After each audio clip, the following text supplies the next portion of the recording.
Sinong mag-aakala na ito pala walang damit? Niloloko-loko pa namin siya. O yan, papakute-cute. Akala niya, hindi, walang mangyayari sa kanya. Nabiyawi niya.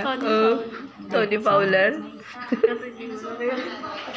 Sige lang, usap-usap lang. Hindi nyo alam. Wala pala siyang damit. Tony Fowler, hindi Tony Gonzaga. Prank ba to? Ulat ako. Nandyan siya. Yung mga kasama niya, nandun na, nagpapapicture. Wala pala siyang damit. Buti Ay, iba si na. ate na nag-arrange ng kasal nila.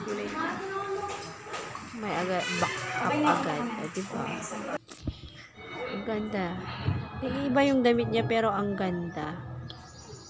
Oh. At least nagampanan pa rin niya yung pagiging abay niya. And nag-stand out siya kahit nakakaiba yung damit niya. Bet na bet ko yung damit niya kaysa yung sa talagang magiging damit niya sana. Okay, naiiba siya. Nag-stand out siya. Iba talaga si Lord, no? Oh, may plano siya. Mas maganda pa.